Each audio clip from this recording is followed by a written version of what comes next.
Yo, what is up? Welcome to My Favorite Lyrics, the podcast where we talk about music lyrics, except for when we talk about other stuff. Today, we've got a fantastic guest, a music head. He's a rapper, he's a writer, he's a producer. I know him personally as a DJ of many of the comedy shows that I've done, including the show Butterboy at Littlefield, rest in peace. He has stood behind me on the ones and twos while I have done jokes to varying degrees of success for years. Y'all, welcome Donwill. Donwill is our guest today. What up? I'm imagining crowd cheering in my head.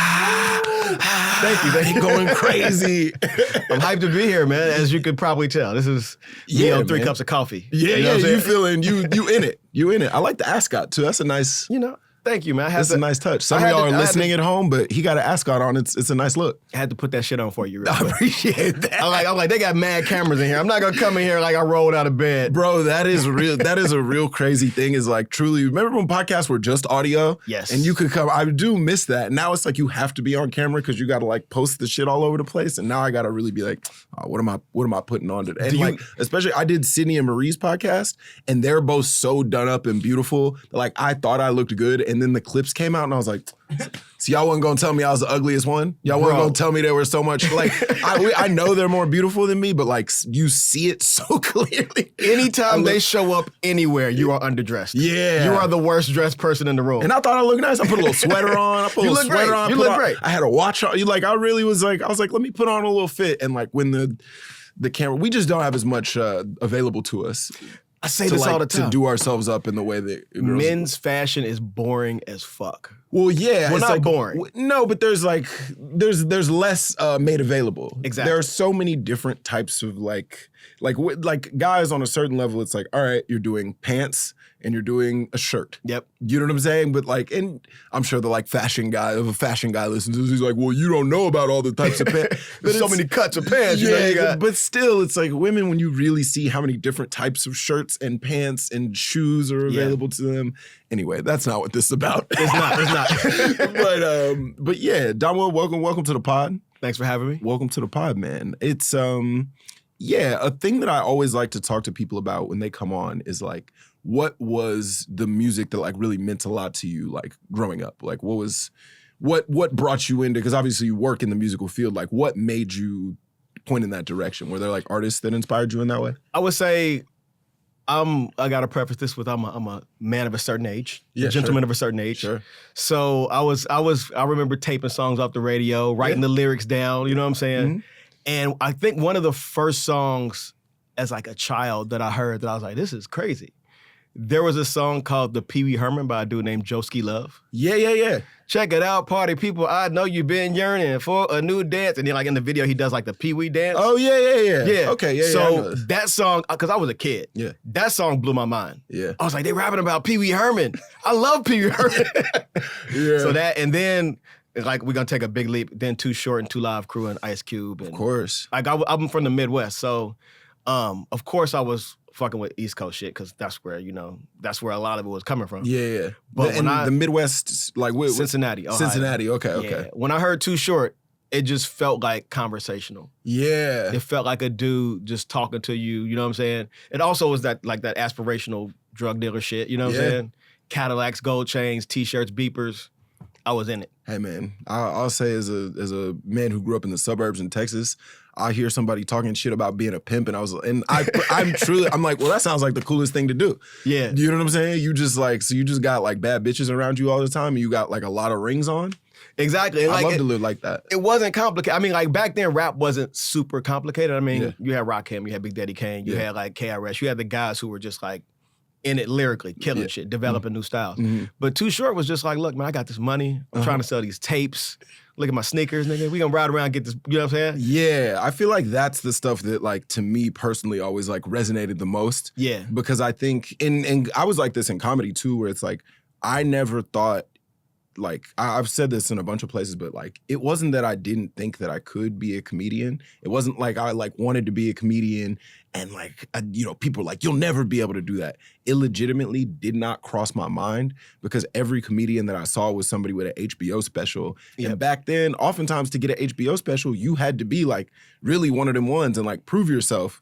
And so, like, with rap and with music, I feel like the guys who feel like they're like doing the lyrical miracles, Spirit, the Eric B, like the Rakim, like those types of guys. I'm like, well, I couldn't be that, but like I could be kind of like I could be kind of like Master P. When you hear Master P rap, you're kind of like, I could probably get in there. Like, I can't do what Nas does, but like this it feels like something you could reach in a different type of way. It distilled the myth a little bit. Yeah. It made it seem more accessible in a way that like, because I, for one, like early on, I didn't even understand how music was made. I didn't understand anything about like a microphone, a sampler. I just liked music. Mm-hmm. And then moving forward, going to college was when it was just like, oh, okay, so you get a 4-track, you do certain takes and blah, blah, you like isolate things. That's how you do it. And at that point, that's when I kind of got turned out like Nas, Jay-Z. I went backwards. I remember the first time I heard the Wu-Tang Clan. It was, I want to say Wu-Tang Clan and MC Breed were the 2 albums that were out around the same time. Mm-hmm. MC Breed, No Future in Your Front, and he had that song with Tupac, I Gotta Get Mine. And I remember hearing MC Breed and Wu-Tang in the same day and thinking like, this Wu-Tang shit is not what it is. This MC Breed shit though. Whoa. This is going places. MC Breed, what was the song? Ain't No Future in Your Front. He used to rap about having a Geo Tracker. The car, you remember Geo Tracker? Yeah. He was from Michigan or Detroit or Flint, Michigan. He's from Flint. He's Shout a Michigan out to Flint. boy. Okay. Yeah, like which is like popping now. The Michigan dudes are like really getting the moment like currently. Yeah. And I like the current Michigan stuff, but I'm not really aware. Like I didn't know about like MC Breed and like what was happening in the 90s. As a guy from Texas, I think you would appreciate Ain't No Future in Your Front. Okay. You probably have heard it before, just didn't really connect the dots. Yeah, And he has a song with Tupac, early Tupac. Called Gotta Get Mine, where it was one of Pac's early big features that kind of was just like, yo, what is this? Who is this dude rapping? Because Breed was like a serviceable MC. He wasn't like the best rapper in the world. Sure. But Tupac came through and just charisma. I was about to say rizzed up the track. He rizzed up the track, you know?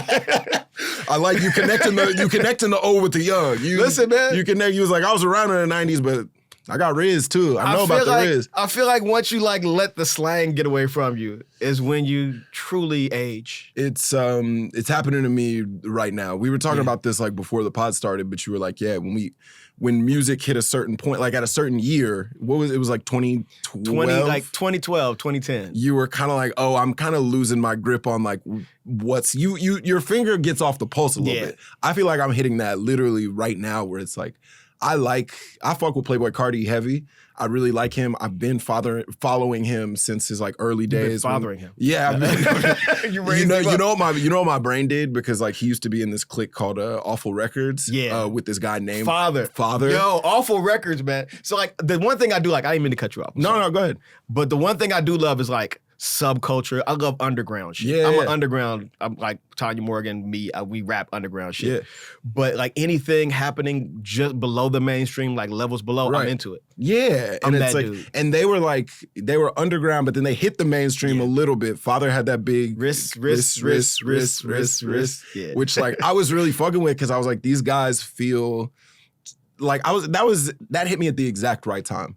You know what I'm saying? Yep. I was like in my early 20s when that was happening, and like those dudes felt like really like they like left of center, but like still like cool as hell. Yeah. In a way that like really resonated. But like that's where like a young Playboi Carti was at.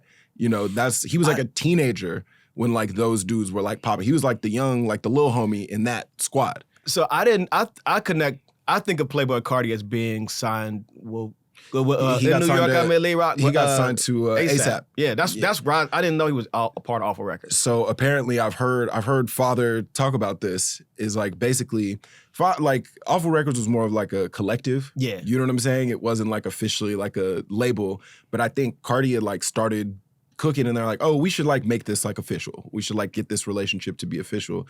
And apparently, like Carti, whoever was like managing him at the time, like got wind of that, and then was like, nah, you need to sign with ASAP.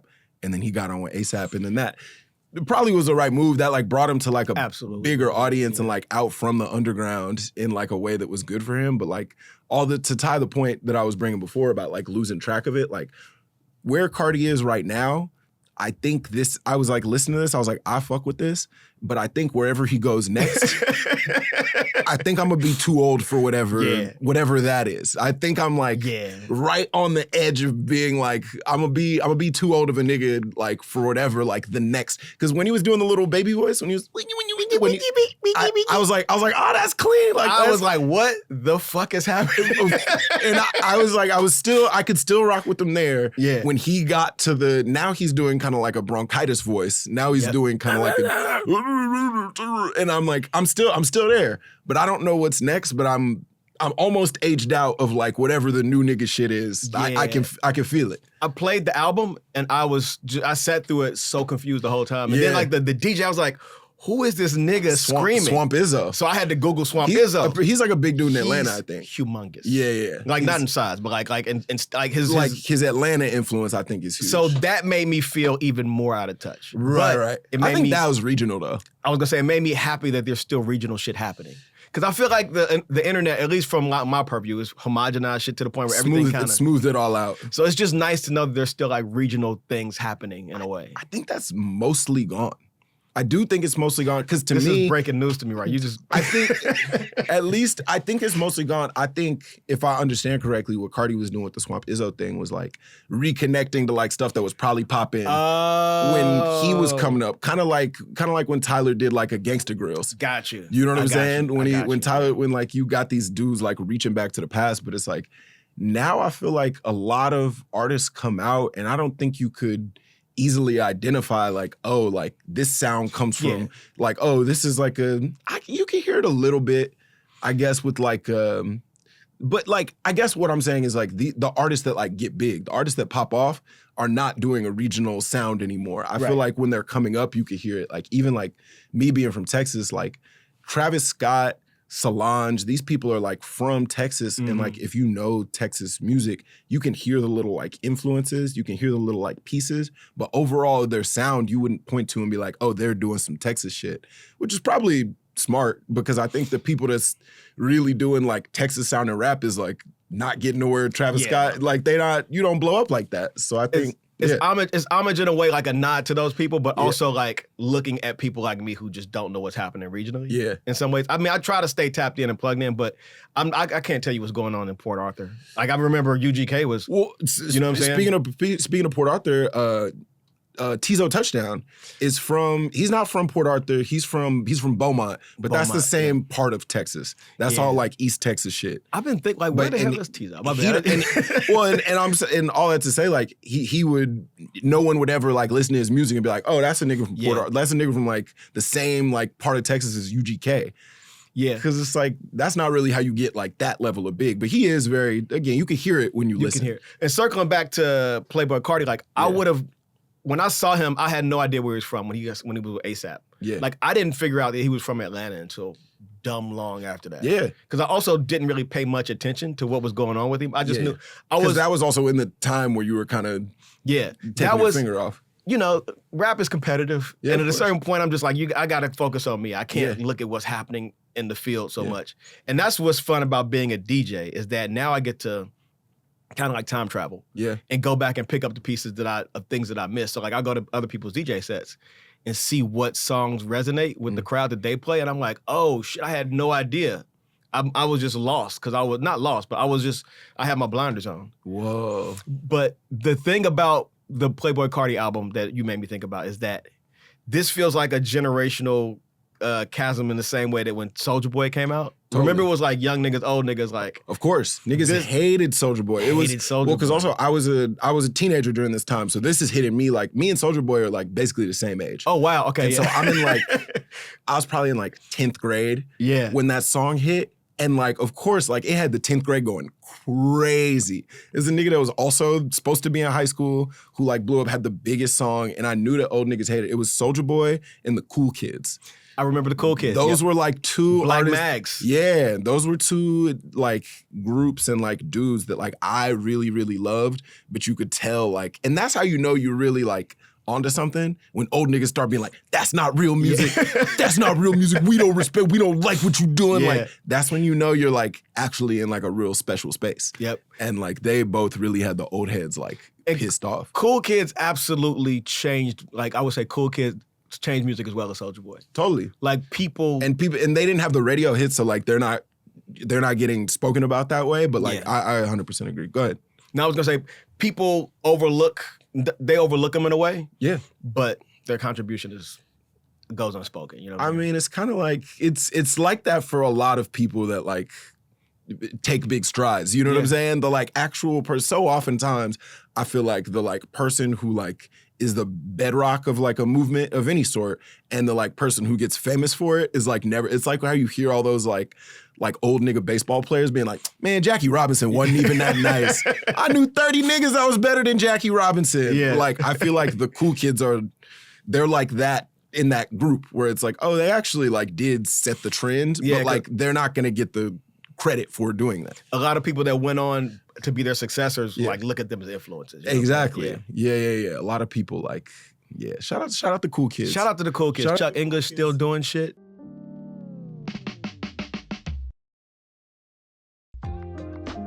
Have you ever like do you ever DJ when you're on tour? I haven't DJ'd in the rap space really. Okay. Like as far as with my group. Like when I'm with my group, I rap. Okay. I just rap. But I DJ I tour with Michelle Buteau. So I DJ for her audiences. And I DJ in other cities all the time. And how that's the thing that I like genuinely don't know is like, how did you come to like get connected in the comedy world? Because you're, I would say, the #1 comedian DJ. Put an air horn on that shit. I can't even name another DJ, another comedy DJ. The Cypher Sounds is the only other one. Cypher, yeah. But he does stand up too. Yeah, he does. So it's not like I've tried stand up before. Yeah. I don't think I want to keep That's not. It is a muscle that I'm not dedicated to develop in the same way. Fair. The set is on YouTube. It's out there. It's out there. Oh, you're brave for that. I should take it down. Yeah, my early sets, those are not available to the public. Yeah, it was a one-shot thing. I did 15 minutes. Your first time you did stand-up, you did 15 minutes? Okay. Okay. There's this rap crew called Q&5, Tone Deaf and Pac FM. They had a podcast called Tacos and Chocolate Milk back in the... They're cool with Gastor Almonte. Okay, right. Yeah. So like... I did their podcast, I did Gastor's podcast, and they were just like, yo, we do a comedy show, you should come, Gastor hosted, we do like a cool like 20, 30 minutes. I'm like, that's a long set. Yeah. How often do you do this? Like once a year? I'm like, that is a very long set. They're doing stand-up once a year. Yeah, they don't do it anymore. Well, yeah. So I can see why. That makes sense to me. So I wrote a bunch of stuff, and I would say about half of it landed, but the crowd was... It's a good hit rate. The crowd was welcoming because they understood what was happening. Yeah, they knew what they were. They knew what they were watching. They knew what you were doing. So even Pac and Tone Deaf, like they got their shit off. It was like they got big laughs. Whoa, like they kind of rocked the road. Okay, yeah. God bless. But so that's a whole other sidebar. Yeah. I got pulled into DJing comedy shows by Wyatt Cenac. Oh yes, because you were doing Night Train. Yeah. So when they started Night Train, he was looking for. They were just playing house music. Mm-hmm. He was like, man, we should get a DJ. Mm-hmm. And I was kind of like, had my training wheels on, learning how to DJ. Mm-hmm. And he's like, you should come DJ the show. I was like, I don't know how to DJ that well. And he was like, nobody cares. Whoa. He didn't say that. Specifically, but he was just kind of like, I mean, it's just like setting the mood. And like, he was like, I've heard you DJ well enough to DJ for this role. Right, like, it's not a dance party. Well, it's also, you're DJing a comedy show. You're kind of just like, you kind of just need to play songs in between, like up top and like in between. You're not having to keep the whole shit rocking, which is, just a side note. I would like to stop the DJ hate that's happening. Thank you. In the community. Talk about it. I feel like so many comedians have so many jokes about DJs, but I want to say that this is like Jay Jordan said this somewhere, but it was something to the effect of like, we need to be nicer to DJs because if a DJ shows up at a party, it like brightens the mood. If a comedian shows up at a party, people hide the coke. Yo, Jay Jordan, man. So fun. Hilarious. That is but yeah, it's true. It's like, be nicer to DJ. I would much rather have a comedian a DJ at my party that I was kicking it at than like a bunch of comedians show up. It's like, no, play some songs. I don't want to hear your fucking jokes. I'm going to tell jokes as background music. You guys like... Don't nobody want to hear that shit. Turn that shit off. So we got to stop the DJ slander. There's been so many times I've been behind a comedian telling a DJ joke. Of course. And it's always... So the thing about that particular vantage point is that the audience, a lot of times, no matter what the comedian is doing, they look at me. They're like, let's see what he has to say about what this. does he think? So like if a comedian tells some like off-color kind of weird-ass joke, they're like, I don't know what to do. What's Don doing? If a comedian's bombing, what's Don's thing? What do you do while a comedian's bombing? You've probably stood behind me while I bombed somewhere at some point. I understand what the bomb is though. Yeah. So a lot of times I don't like laugh just to encourage. But I understand what's happening, so I acknowledge the fact that I understand where the joke is and where the joke's going and what part of the writing phase the joke is in and all that shit. Yeah. So like if I'm laughing genuinely because it's funny a lot of times. And like sometimes the moment is funny to me. Like sometimes sometimes, at least for a comedian, nothing's funnier to me than when somebody's bombing. To me, especially if it's a friend of yours is bombing and like seeing the way that a homie reacts while he bombs, I know this dude who like when he starts to bomb, he's a white guy, when he starts to bomb, he starts to do more of a black voice. He starts to do like a black set. He'll like be talking in his normal voice, and then when it's not going good, he'll be like, "Man, so y'all not feeling this? So y'all not even feeling the I. Like, you don't talk like that. You got to cut that out." Close the sound like, "Thank you guys so much for joining us." Hey, I appreciate you, and just thank you again, and I'll see you next week. Yeah, but yeah, it's an interesting place to be sitting because one, I'm kind of trapped. I can't go anywhere. I can't like cue the music, then walk off stage and then come back on as the thing. Have you ever just started, if I was behind a comedian and they were bombing, I would start fiddling with a bunch of knobs. You start being like, all right, well, we gotta make sure this, like, that's what I was. I because I used to kind of like fiddle with shit. Yeah. And I've noticed there are some comedians that like to talk to me. Of course. Not even like in a fuck with me kind of way, but in a like. It's just like you're part of it. You're on the stage.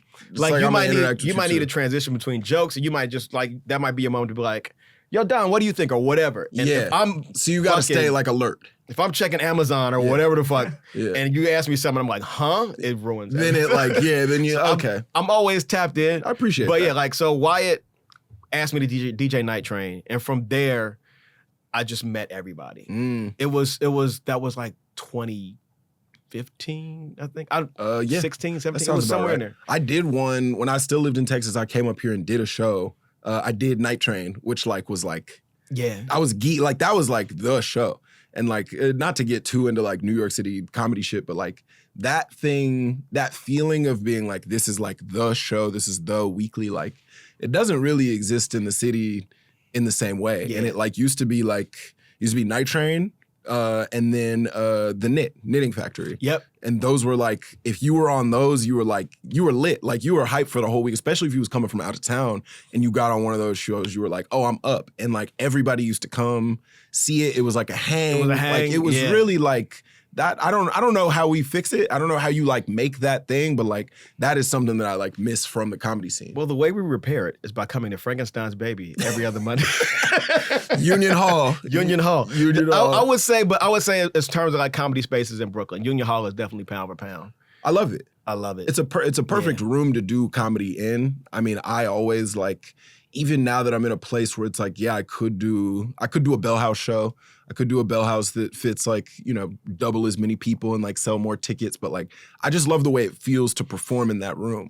Especially the cool thing about that room is like some rooms are so big that they're only really good when they're full. Yep. Union Hall is one of those rooms where it's like, it fits probably 100, 120 or something like that. It's a room where it's like, if you could get 30 people in there, it still feels good. Like it does, even when it's half full, it still feels full enough to like, it feels like MSG with 30 people. Yeah, like, exactly. And like then if you really pack it out, then it's rocking. Like, and even when it's fully packed, you can still see everybody, hear everybody. You understand like what happened, how things land, and how things need to be worked on and shit. Yeah, I agree.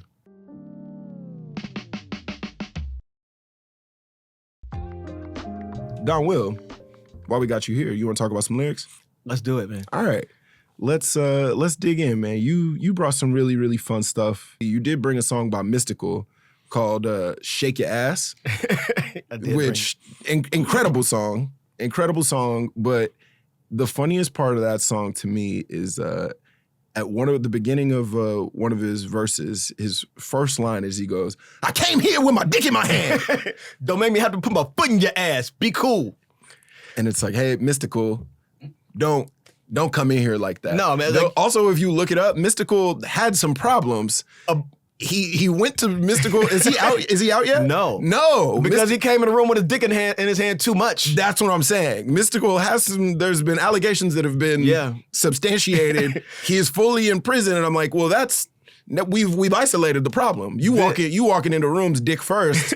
Dick first, pantsless, Winnie the Pooh, full Winnie the Pooh. Full pooed out, and now you serving a long sentence. It's like, Mystical, don't do that. It was an omen. It was a premonition. Yeah. And there's a lyric in the song. He says, "Y'all can't catch me and they won't." Oh, like, no. Nigga, what are you doing? This is on tape. That's in this song? I'm getting my phone. That's in Shake Your Ass? It's in Shake It. I think it's in the middle of the first Hold verse. on. Y'all can't catch me, and they won't. Oh, yes. He said, nastier than a full-grown German Shepherd. Motherfucker keep stepping. They don't fuck with me, and they don't. Y'all bitches can't catch me, and you won't. And the authority said, won't. And the authority said, "Now, Mr. Mystical, I think we can find you. Come on, man. I think we're going to get you, Mystical." They got him. Yeah, they got you. But are full-grown German Shepherds nasty? Is that like a thing? I mean, I don't think you would know, but I'm just saying, like, I'm asking the general audience that listens to the show. It's not, I guess maybe he's saying nasty like mean, like how they talk about football players. You know what I'm saying? Like he's got a nasty streak. All I know about German Shepherds are they're like police dogs, right? They're like they're like they're the racist dogs. They're kind of the racist dogs. Yeah, they like sick them on you if like the cop can't catch you. They're like, go get him, dog. A dash of colorism in there, you know what I'm saying? Just there's something to it. The opening line for me, it says it all. It sets it all up. That shit is. I came in with my dick in my hand, and if you're listening right now, don't do that. Anybody who listening right now, don't walk into rooms with your dick in your hand. Just be hands free. You can maybe have a cell phone, keep a couple keys, maybe some sunglasses or something like that. Yeah, maybe a cold beverage, but like not your. You could keep many things in your hand. Don't let it be a dick. I don't think there's ever a situation where your dick should come into the room first. Not first. Maybe eventually. You know what I'm saying? Maybe after a couple glasses of wine. Yeah. You know, you have a conversation and then you're like, oh, that's where the nights go, and then your dick can be in your hand. But until then, go ahead and put some other stuff in there. A little bit of trust, a little rapport. You got to build that rapport. You do. You know what I'm saying? Take some time. I also like how he says, "Got Prada for my boo-knockers and Donna for my baboos." Like the slang. Yeah. The regional slang. The boo-knockers. Yeah. This is, I can't purport to know what that, well, none of that is. I don't know where that, we were talking about the regionality. Yeah. Let's bring region, if you're from if you're from where Mystical's from, tell us what's a Bonopoly? What's a babuski? Let's keep it moving. Of the ones that you talked about, I think the one that you felt the closest to was from Mobb Deep. You want to give that to the people? I just know it off top. Okay, go ahead. All right. So the song is "Keep It Thorough" off of Prodigy's HNIC album. Prodigy from Mobb Deep, rest in peace. Rest in peace. He says, "I break bread, ribs, and $100 bills. Peel on Ducatis and other four wheels. Write a book full of medicine to generate meals. Then tour the album only for more sales." In terms of first lyrics, like I know Mystical opened up the song like, my dick is out. What we doing? He does. Prodigy was like, "I break three things. Yeah. Bread with my homies, money. Ribs, because I'm going to fuck you up. I'm going to punch you. And $100 bills, because I break bread with my homies."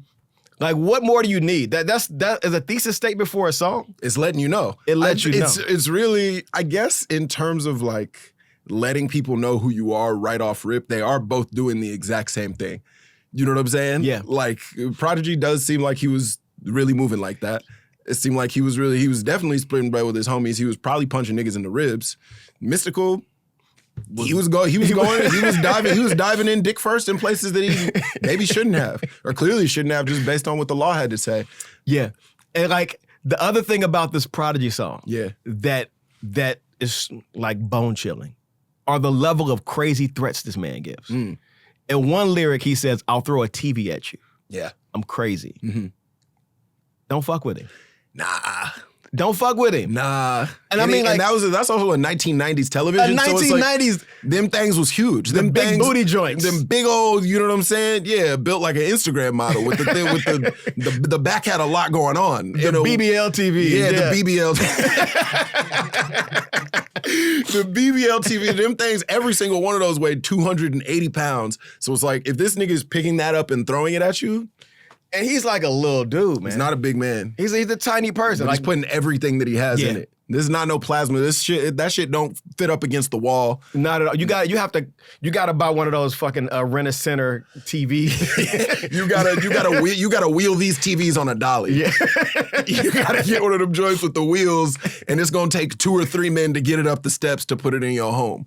Yeah, it's the type of TV that everybody used to gather around to watch the fight.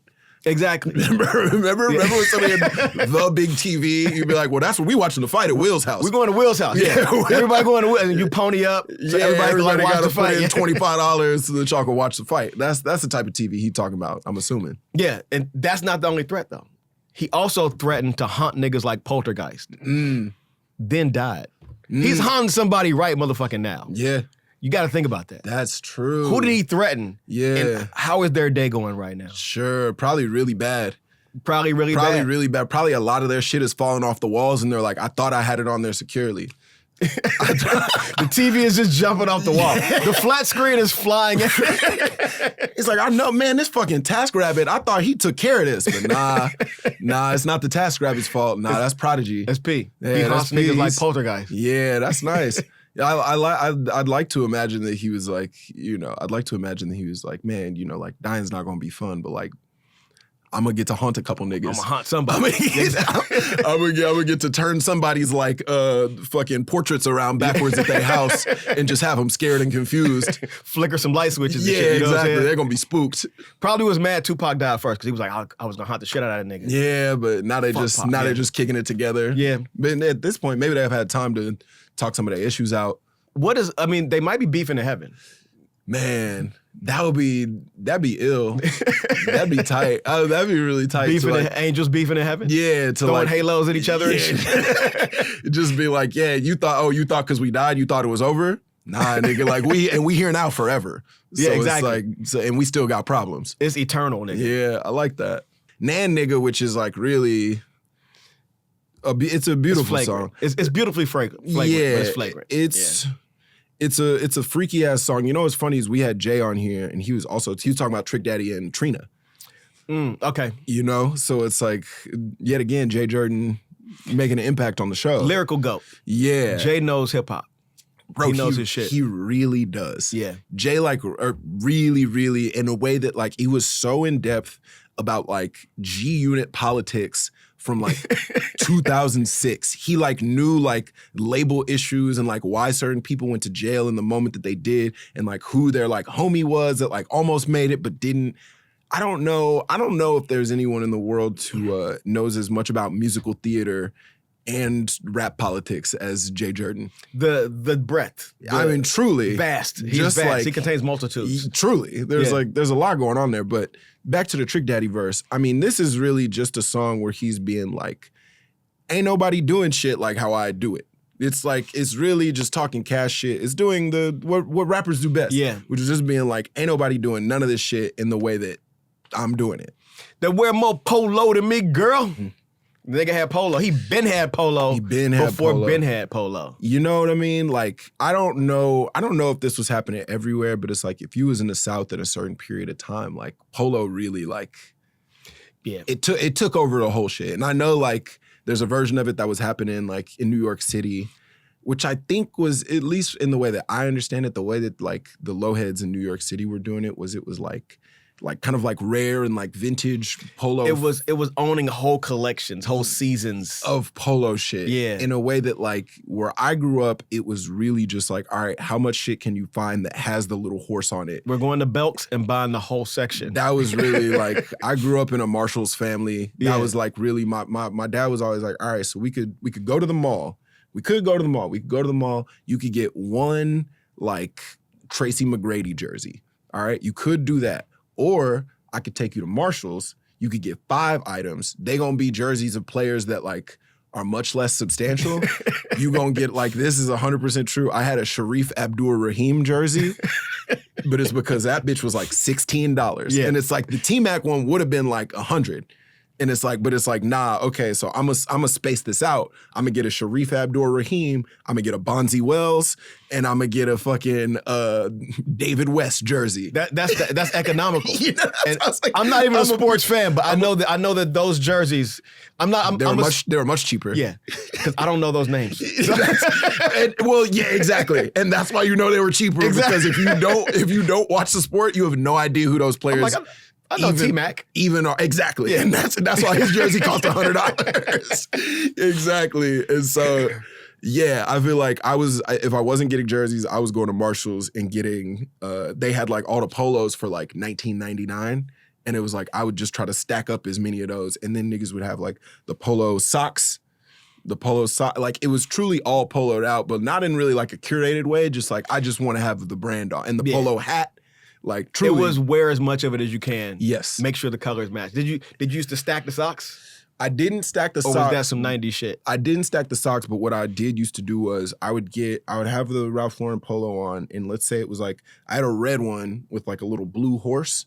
And so what I would do was I would wear like a blue shirt underneath it and then a white shirt underneath that. So then all the colors, the white shirt matched the white in my forces, and then the red and the blue matched the like I definitely was doing that. That's outfit architecture. Yeah. As my man Dallas Penn was saying. I was definitely piecing together. I was very into matching every single part of everything because I was like, that's how you get clean. How you get clean is every single thing has to match the exact color of every single thing. So I was definitely doing that. So you were Young Dro, basically. Young Dro would have been like aspirational to me. Like Young Dro, like definitely, because I was also, this all around the same time, like when Shoulder Lean was popping, shout out Young Dro. He was a polo pioneer. I almost wanted to like bring a Young Dro song. Yeah. But I tried to bring songs that I know the lyrics to. Oh, like, yeah. I didn't want to bring stuff that like I didn't want to. I didn't like know off rip. Yeah, yeah. Dro, really a true polo pioneer, and also has some like incredible bars. Insane bars. Yeah, I wish. Insane. I'll find some. I wish I knew some off the top of my head, but like he really had some like. God damn! Now yeah, we got to look it up. We got to look it up because I don't have the brain power to remember lyrics anymore. Yeah. I used to remember them. Like I've been listening to the Clips album nonstop, the new one. Yeah, of course. And I remember nothing except for I'm both Mason Bethas. I remember that. I remember like little bits and pieces here and there. Yeah, I like that.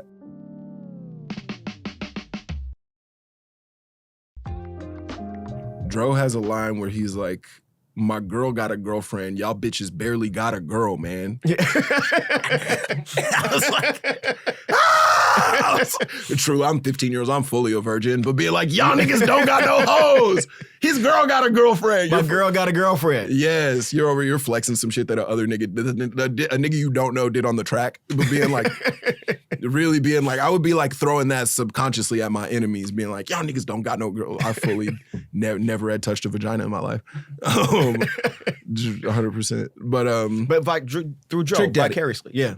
Trick Daddy. Okay. What resonated with you around this? You know, for Nan Nigga, yeah, the lyric that resonated the most for me was the blow in your butt line. I don't know why. He says so he likes to do freaky stuff and he blows all in your butt. And I remember when I heard the song, this came out in 2000. Okay. I was like, who the fuck is rapping about blowing in bitches' butts? Like, what is happening? Yeah. What? Trick Daddy is a nasty nigga. And that's one of those things where it's like, where were you in your life in 2000? I was fresh out of college. Okay. And I definitely had a sexual life. I had a sex life. Yeah, you had done some things at that point. But I hadn't blown in a bitch's butt. I hadn't blown all in their butts. That's the thing is when certain stuff happens at a certain stage of your life, I feel like there are certain things that I heard really young that like stuff like that where I'd be like, oh, well, I guess that's what you do then. I guess, you know what I'm saying? If it happens before in 2000s, I certainly had not had sex and like that was, I didn't even remember this specific line, but like that's some shit that I would definitely hear and be like, all right, well, when I do, I'm blowing in some butts. That's clearly something that they like. If Trick Daddy's doing it, look at how many gold teeth he got. He clearly knows some things in this world. So it's like, he knows what to do with his mouth. He puts golds in it. He got a lot of gold in his mouth. So clearly he's figured some shit out that I don't have. So it's like, I'm gonna listen to him. I'm gonna take his advice. Yeah. Like I want to say when I heard 2 Live Crew was when I was in like middle school. Yeah. So that was like the freakiest shit on record. And that was my interest to sex. It was just like, oh, this is what you do. Yeah. Cool, Too Short. 2 Live Crew. Yeah. And they were both like talking about sex. And I'm like, okay, this is how you have sex. Yeah. And that's really crazy because they were fucking on a level that like, even as an adult, I'm like, I don't think I'm not gonna touch whatever level they was fucking on. Yeah.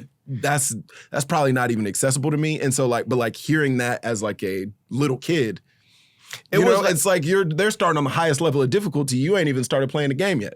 It was like porn star fucking. Exactly. And I didn't know what porn was really. Yeah. So it's just like this is sex. Yeah, exactly. And there was a woman from Texas. Her name was what's her name? I don't remember, but she was like the predecessor to Trina, to Megan, to all the like the sex rap. Yeah. And she was signed to Rap a Lot. I don't remember her name, but she had her album cover. She had a song where she was just rapping about fucking everybody. Yeah. And it was mind-blowing. And I think she had a song called This Pussy Got You Stuck. Uh-huh. It'd be like that sometimes. Yeah. Texas, man. Texas. I was a big Texas rap fan, Rap a Lot.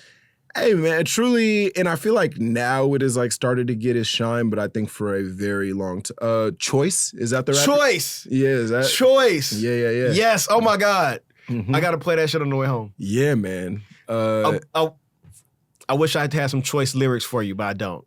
Looks like she made a guest appearance on a Willie D song called I Need Some Pussy. I need some pussy. Pussy, pussy. Pussy, pussy. Oh, that song. Pussy. Oh, I know that song. Pussy, pussy, pussy. Pussy. Pussy, pussy. Pussy, that's the whole... I know that song. Yeah. It was just him saying pussy over and over and over. Yeah. I'm like fucking 14, 15. Yeah. Like, I need some pussy. Yeah. Pussy, pussy. That's and rap at its best is like it inspires you to like aspire. Yes. You know what I'm saying? It's like telling you like, hey, like I got this, like you could get it too, and that's what it was like for you. And you need some pussy. You could go get some pussy. Exactly. And then Too Short had this Battle of the Sexes song called Don't Fight the Feeling, where it was him and his homeboy rapping with these 2 women, and like him and his homeboy was just rapping about how they fuck so good. Yeah. And the girl's like, y'all don't really fuck good. We're not gonna fuck you. And it's like a 6-minute song called Don't Fight the Feeling. Yeah. And it's just like, I remember rapper Forte was on there. Forte. Mm-hmm. And I remember I don't know the name of the women, the girls on the song, but it's like, nigga, please, you provoke no feelings. You must have forgot the girls with whom you're dealing. We haven't the nerve to get busy like a dizzy Lizzie who used to dance for you. You're through. Woo! Like bars, like 80s bars. You know what I'm saying? This is why we need. I would have hit something right there. I would have hit something right there. I listened to David and Langston's. They have a podcast. Your mama told me. My mama told me, and they have this funk flex drop where he goes, "That's called bars, nigga. You wouldn't know nothing about that." That's the type of drop that I would have hit in that moment. Donwill, thank you for bringing all the songs. We have a listener voicemail that we're gonna go to right now. Would you grab? We've got some headphones for you. Okay. Down on the ground right here. Grab those headphones. Is it Too Short or Rapper Forte? Choice? We're about to find out. I have not heard this. You have not heard this. So we're about to listen to this for the first time. Let's see what's going on.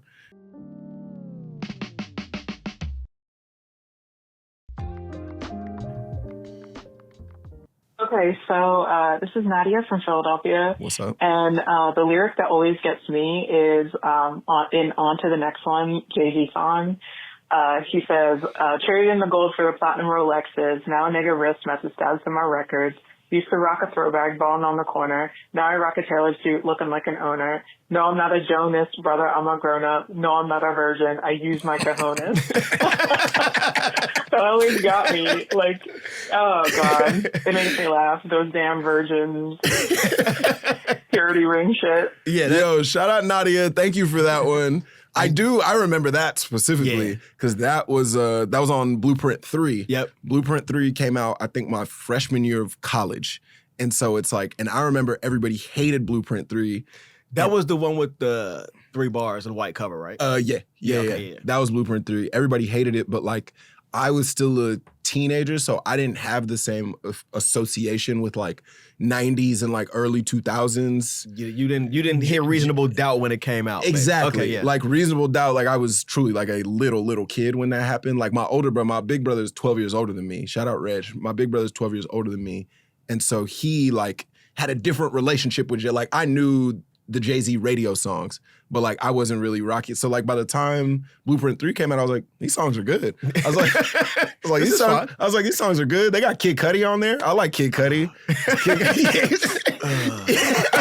I was like, I really liked it, but I remember people being like, this shit is ass. And I remember that bar specifically too, because he was like, because obviously he's got a Jonas Brothers reference, which like really dates it. Yeah. And then he says he's not a virgin. He uses his cojones, which to me is like, wait, so you're using your balls for sex? just put the balls in. Yeah, it's like, Jay, like, hey, let me talk to you real quick, man. It's like, hey, you know a lot of stuff, but I feel like there's a little piece of information you're missing in terms of what the balls are supposed to be doing during all this. It's like, so Beyonce didn't tell you. Is this what the elevator fight was about? Nigga, stop using your fucking balls all the time. I don't like that shit.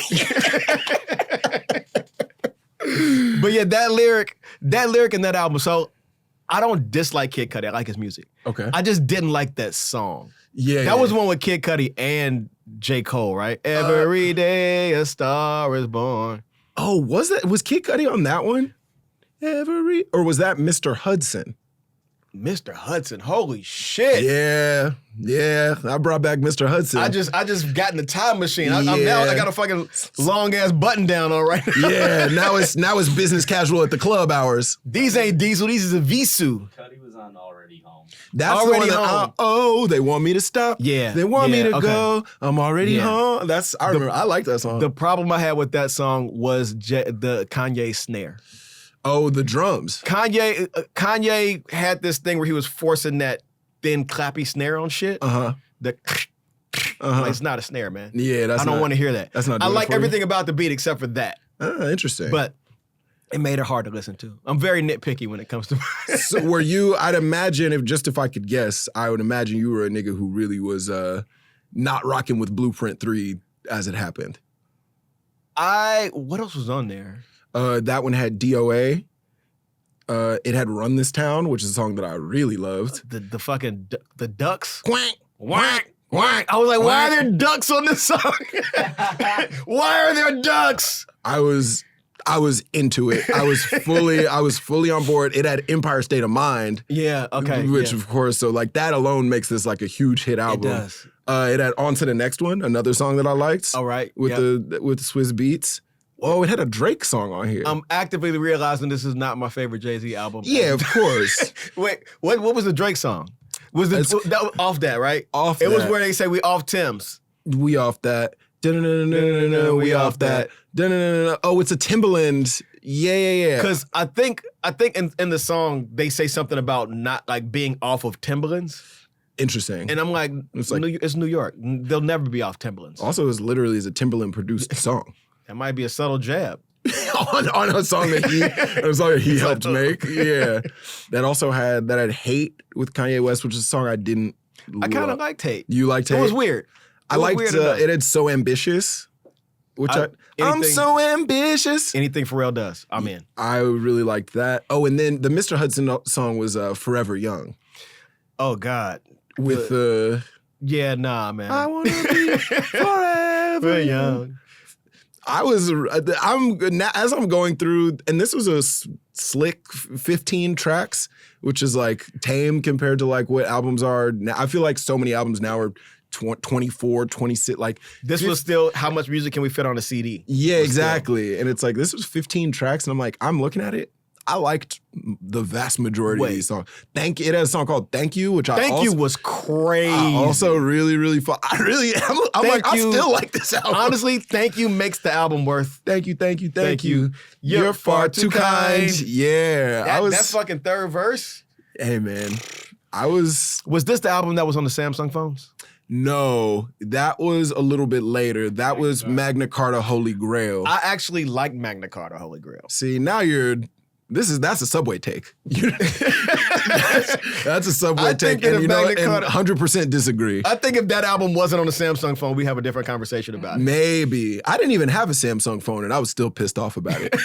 I still was like, this is really unnecessary. I don't like that you're doing this. And at that point, it was just like, I feel like that I was probably like at the back end of college when that came out. Yeah. And like that to me felt like it was the first time where I clicked in and I was like, oh, this is like so corporate in a way that like takes away from like, is the first time I really was like, oh, this is like really sellout shit. But wait, now I got to see what was on Magna Carta Holy Grail. Magna Carta Holy Grail had the Holy Grail song with Justin Timberlake, Picasso Baby, which I do remember liking. It had Fuck With Me, You Know I Got It, which Fuck With Me, You Know I Got It. Which I also did care for. A jam. Tom Ford, which I liked in the moment. I don't know if I would like that right now. Beach is Better, which I think I remember liking. Yeah. It had the On the Run song with Beyonce, a song called Heaven, a song called Crown. I don't know all these joints. This album had better beats. I believe that. It had great beats. The A&R production selection was incredible on this album for me, for my taste. To me, I feel like I would imagine it becomes a thing when you're like at that level of like popularity and success where it's like you can have all the best stuff. Yeah. You know what I'm saying? Which I guess doesn't necessarily make the album sound, but to me, like the way the album sounds, it's like you can get all of the absolute best producers and engineers. So even if the raps aren't good, I'm like, the album should sound incredible. Like it has to. Because if it don't sound good, then it's like, what's it all even for? And that's how I feel about Blueprint 3. Sure. Yeah, it's the same thing. He's in a similar stage of his career. It did make the biggest, I would say arguably, Empire State of Mind is Jay-Z's like biggest song. record. Yeah. I think kind of like, I mean, I don't know. I mean, he's had a lot of hits, but like that song is like, whenever you get to a point where your song's getting played at like baseball games. Yeah. You know what I'm saying? Like that is truly like, when you're to me like say what you want to say about Jason Derulo, but that nigga, you go to SeaWorld, he got a lot of songs on the playlist. Nigga, when the killer whales is vibing to your shit, I'm just saying like that. That's how you get like actually rich. Yeah. You know, it's like that is how like there's not a lot of money in music except for when you have that level of hit. Yeah. You know what I'm saying? Speaking of SeaWorld, did you see that they have a concert series going on? Yes, I actually did. This is the exact type of stuff that be coming across my desk, and that's like these artists playing at SeaWorld is like the exact. Sometimes your algorithm feeds you something, and you're like, yeah. Are you excited about it? Are you going to go to SeaWorld to see these concerts? I won't be doing that. SeaWorld in general bums me out. It does. I think it's really for little kids who like can't understand the magnitude of what has happened to these animals. This thing had a whole ocean to be in, and now it's doing flips and tricks for a bunch of like 6-year-olds. But you can't. I loved going to SeaWorld as a kid. There was one in San Antonio, like an hour or so from like where I grew up. So we used to go all the time. Then you watch the documentary and then you're like, oh man, I can't enjoy none of this anymore. I went to the Atlanta Aquarium and they had some penguins in there and I was like, this sucks. Boycott this. I was like, this shit feels really bad. I don't know how it worked, but like certain fish, you're like, nah, yeah, like they could put that fish in there. Yeah. But like certain animals, you're like, man, you really not supposed to be in here. But all I have to say, I'm aware of the concert series. I became aware of it because I believe it was like Bow Wow and Soulja Boy who were like running out on like a SeaWorld stage and being like, what's up, y'all ready to get crazy? Or like Omarion and Young Jock. Or like, it's all people in that class of people. I forget. I saved it somewhere. It's all people who had like a song that went really crazy Waka Flocka in in 2004. Yep. And then not another one for a long time. Yep. And they're doing a whole series. Let's find it real quick. Yeah, I honestly want to know who's programming this series. Just because it's somebody black. It's got to be somebody black. Somebody black. And of a specific age. Exactly. Somebody with an iPod Mini. Yeah. You know? Somebody that had the iPod when the wheels still like spun around. You know what I'm saying? Somebody who like their first iPod was not an iPod Touch. Yeah, no, not at all. It can feel weird sometimes like seeing artists like that because it's like so many artists. Like you go to a Beyonce show and like a Beyonce, they're like, she's playing the hits, but then also you're like familiar with like her current catalog. I feel like it's got to feel weird as a performer where you're like in a stage where like, man, I'm happy to work. But like when you're at a stage where like if you play your new music, niggas will be mad at you.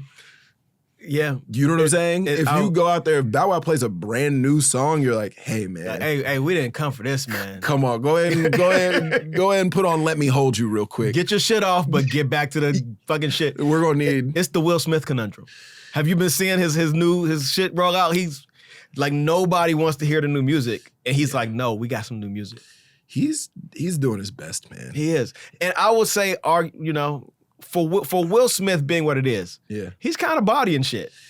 Lyrically. He can rap. He can rap. He can rap. I think it's just like he took such a long break between when he was last rapping. And also, what was that last hit song that he had? Chris Rock. No, I'm joking. Well.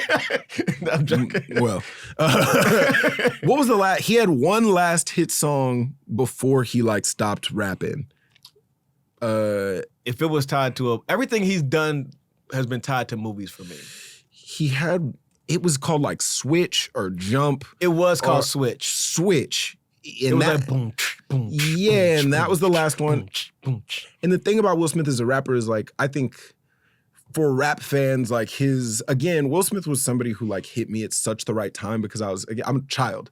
I'm a child and he's like in Men in Black and he raps the Men in Black song. Yeah. And I'm truly in like elementary school being like, this shit's incredible. But I know like real people that I was really like of age, you know what I'm saying?